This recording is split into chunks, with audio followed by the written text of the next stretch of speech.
On the way back from Lewis's funeral, my mom told me to start packing. She waited until the day before we left to tell Edie. I'm not sure if she wanted to make it easier or harder.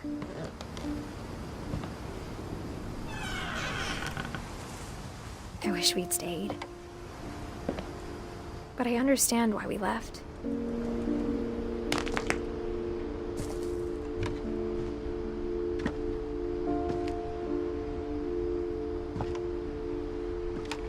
What happened that night had been coming for a long time. Maybe it should have come sooner.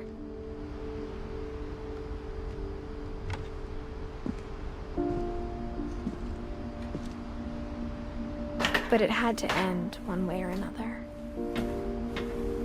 All that's left now is to tell you about that last night.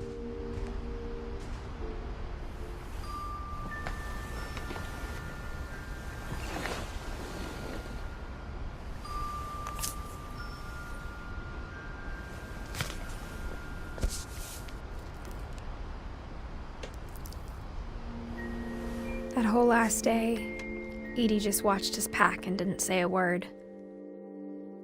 Until supper, when she raised her glass and said, "To our final night together, and all our final nights apart." Grandma, you know what I said about alcohol.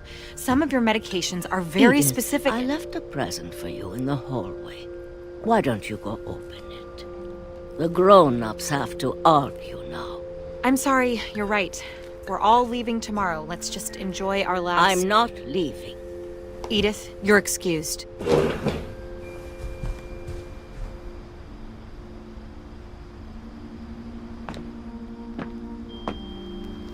The power had been shut off that morning, but Edie always had plenty of candles. When my mom sealed the library, I don't think she knew about the other entrance. Or that Edie had a key to it.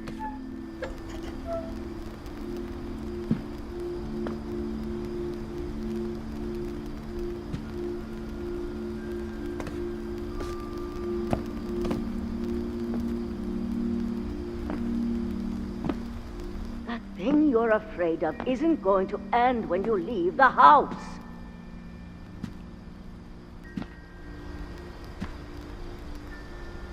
Edith has a right to know these stories. My children are dead because of your stories. I think it's best if Edith and I leave tonight. We'll have the nursing home send a van for you in the morning, okay? Dear Edith, there's so many stories I wish I could tell you, but there's only time for one. This is about what happened on the night you were born. That night, the tide went way, way out.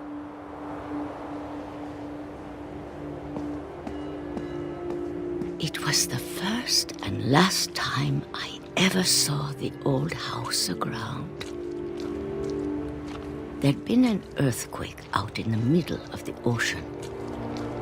They called it the lowest tide in 1,000 years. God, it smelled awful. You know, I've seen that house every day of my life.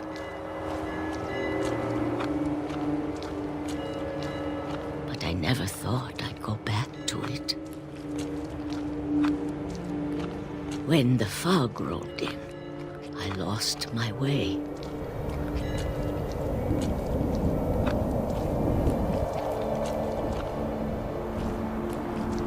I got turned around.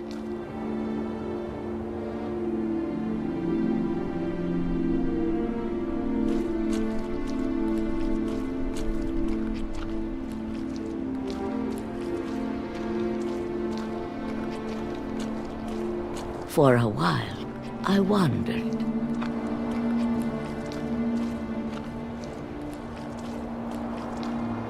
I started seeing things.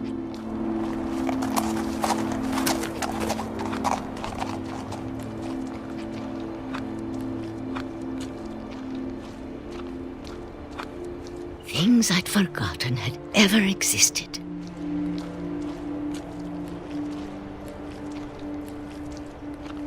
But when I saw them, they felt like old friends. That night, a lot of things came back to me.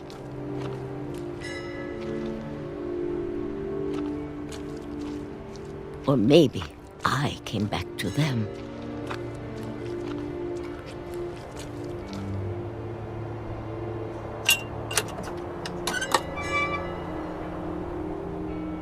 Things I can't explain, but that I need you to try and... Edith, what are you doing in here?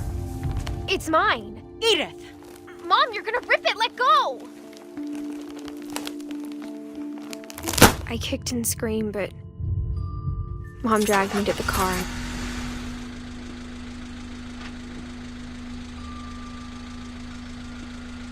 I never saw Great-Grandma Edie again. The next morning, the van came to pick her up, but she was already gone. After that, we moved around a lot.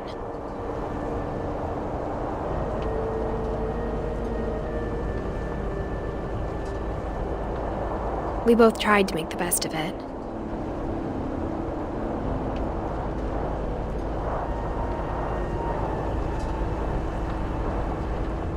A few years went by.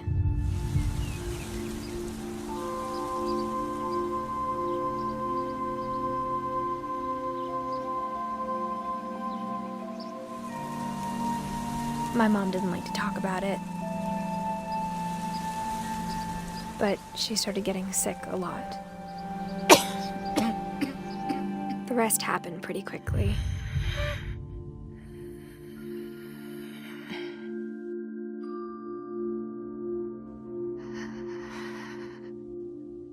She got better for a while, and then she didn't.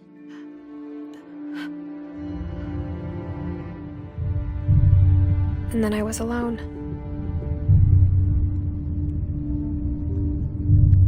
The last Finch left alive.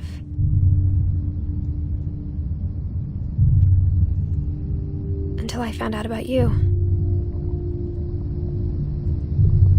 I'm still not sure what to tell you about all this.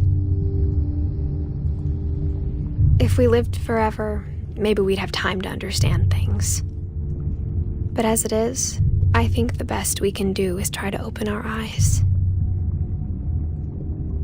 And appreciate how strange and brief all of this is.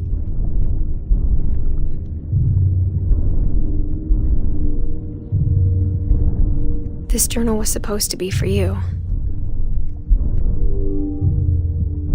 But now I hope you'll never see it. I just want to meet you and tell you all these stories myself. But I guess if you're reading this now, things didn't work out that way.